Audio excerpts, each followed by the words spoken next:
Salve, salve família, bem-vindos a mais um Flow News, eu sou o Igor e na mesa comigo, como sempre, Carlos Tramontina. Obrigado por estar bem, aqui Igor? comigo mais uma vez. Hoje num dia especialíssimo, tanta coisa acontecendo, tanta pergunta a gente se faz e tanta coisa a gente quer estar tentando entender.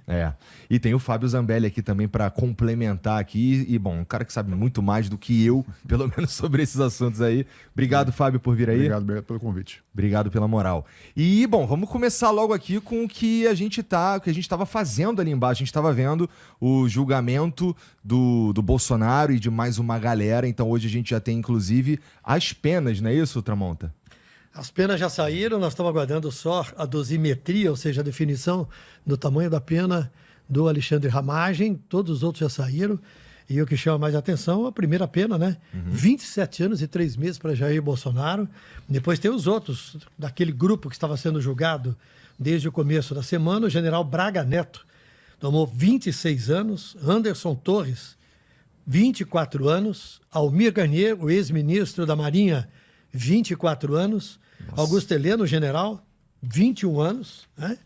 E o general Paulo Sérgio, que foi ministro da Defesa e foi ministro do Exército, tomou 19 anos, e agora está faltando a dosimetria da pena do Alexandre Ramagem, que está sendo discutida nesse momento.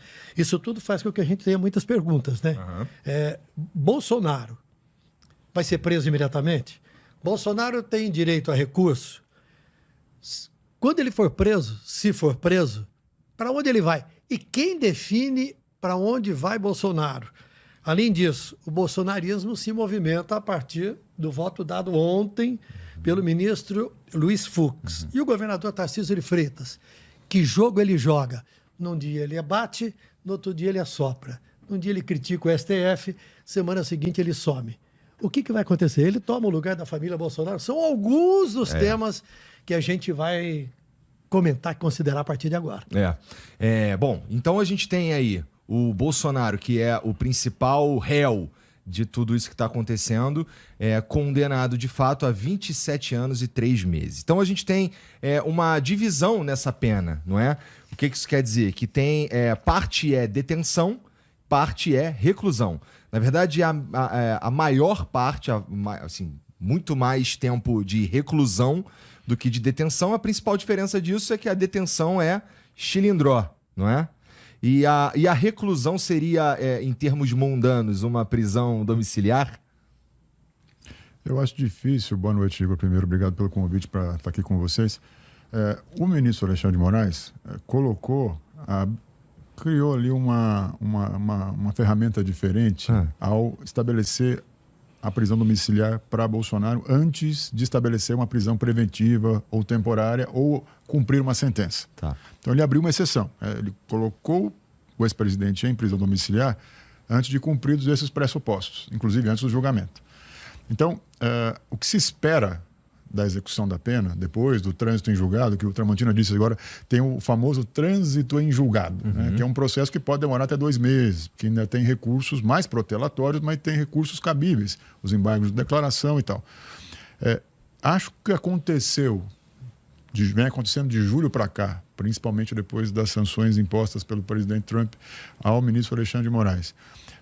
O clima no Supremo é de que Bolsonaro foi para domiciliar, mas terá que passar em algum momento por um encarceramento, até simbolicamente pelo tamanho da pena.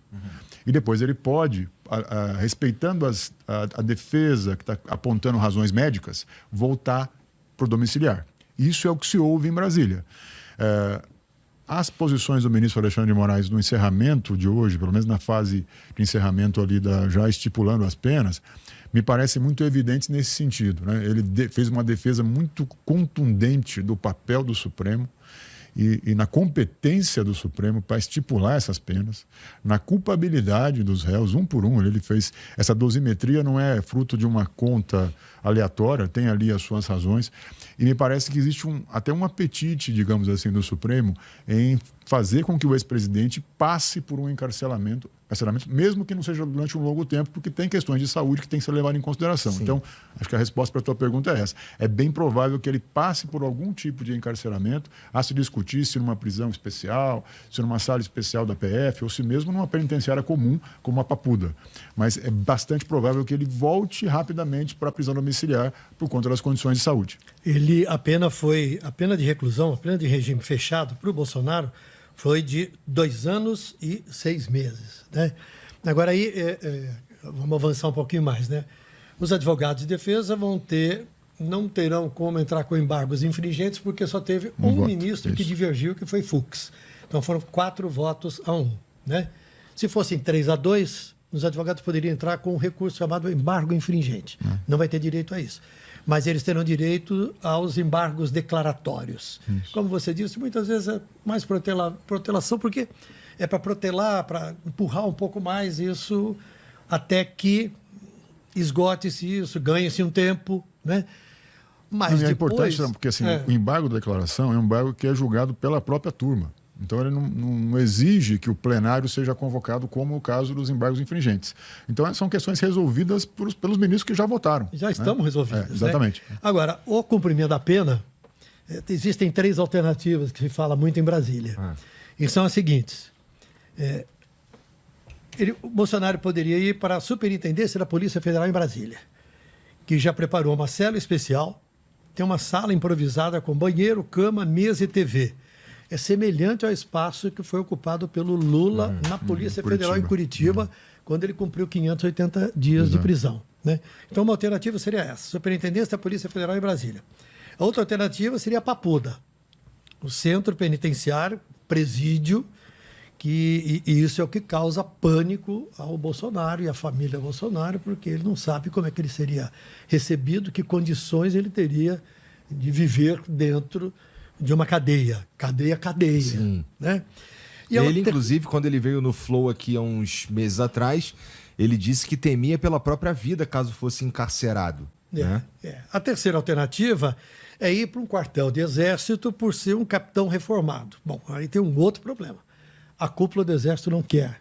A cúpula do exército quer distância com esse negócio, com tudo isso que aconteceu, e espera todo o final desta questão, deste julgamento do Supremo, para tomar suas medidas em relação aos seus subordinados, generais e tudo mais. Bom, o Exército não quer o Bolsonaro lá. E o Exército diz que a cúpula militar teme também, não só a aproximação do Bolsonaro, como um problema que cairia no colo dele, se eles tivessem que hospedar o Bolsonaro, como também teme que, eventualmente, possam haver manifestações de rua, diante, novamente, de quartéis ou do lugar onde, eventualmente, o Bolsonaro estaria recolhido. E provavelmente haverá, como houve com o Lula, né? Teve um acampamento permanente. Né? A defesa vai entrar com pedido de prisão domiciliar, baseado no ataque que ele sofreu a facadas e baseado no problema que ele tem de soluços e vômito, que causa... problema que causa mal-estar, algumas vezes ele tem que ir para o hospital. Então, a defesa vai insistir no cumprimento da pena sempre em domicílio. Agora, aí fica uma pergunta. Você sabe quem que define para onde vai Bolsonaro? Quem que define? Alexandre de Moraes. E Alexandre de Moraes parece bastante inclinado, como o Fábio falou, a que ele cumpra algum tempo de encarceramento para valer, como você disse, por conta do tamanho da pena, que esse seria simbólico. Também, eu concordo, eu acho que sim, acho que tem uma expectativa do ministro em dar alguns sinais com essa medida, mas o Alexandre de Moraes, o ministro Alexandre de Moraes também, ele é muito estratégico, ele é muito frio. Então, eu tendo a acreditar que ele não vai incorrer em algum erro de elevar demais a temperatura se ele sentir que existe uma condição de saúde, por exemplo, do ex-presidente. Né? E estabelecer alguns critérios de isonomia com o ex-presidente Lula. Porque isso vai ser questionado agora. Esse fla-flu político, ele está, como eu disse aqui para o Tramontina antes, né? É um jogo que termina, mas não acaba. Né? Tem uma prorrogação aí em curso. E na arena política, sobretudo no Congresso Nacional, esse debate está instalado agora. Então, quando o ministro Alexandre de Moraes, que é de fato relator, julgador, né, e também foi vítima nesse processo, ele estipula a pena, estipula as condições de execução da pena, ele precisa se proteger para não ser acusado de não ter ali pesado demais na mão por esse instinto de punitivo.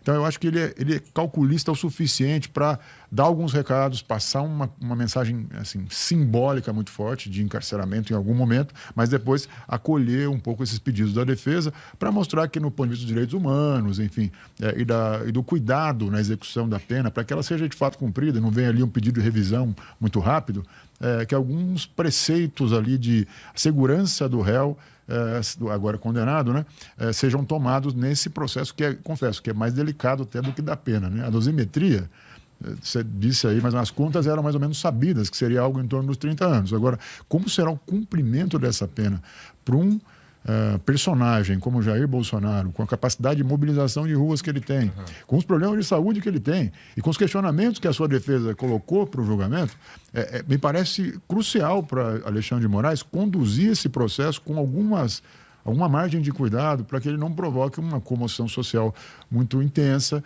e que ele, enfim, não crie outros problemas, né? Também.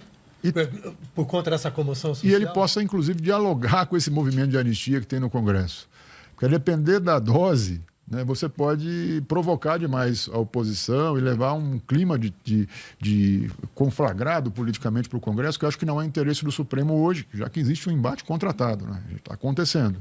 Mas eu vejo o ministro Alexandre com algum calculista a ponto de definir ali alguns parâmetros para esse cumprimento de pena que não seja de aumentar a tensão social. Acho que você está certo, porque nesse sentido até me parece que ele já adota isso à medida que a gente considera que, se a gente considerar que o Bolsonaro poderia ser condenado a uma pena de até 43 anos. Sim. E aí, quando você olha aqui a pena definida pelo Alexandre de Moraes, ele inclusive leva em consideração a idade e algumas condições que ele acha que fariam com que o réu tivesse direito a uma pena menor. Então, se ele poderia dar 43 anos, condenar Bolsonaro a 43, a condenação de 27 foi bem menor. Exato. Bem menor, inclusive, que a dos 30. Exato. Que muitos diziam, esse era um número mágico, né? Era dos um número 30, mágico, né? Então, foi de 27 anos e 3 meses, ou seja, como estrategista que realmente ele talvez ele já esteja fazendo este jogo, né?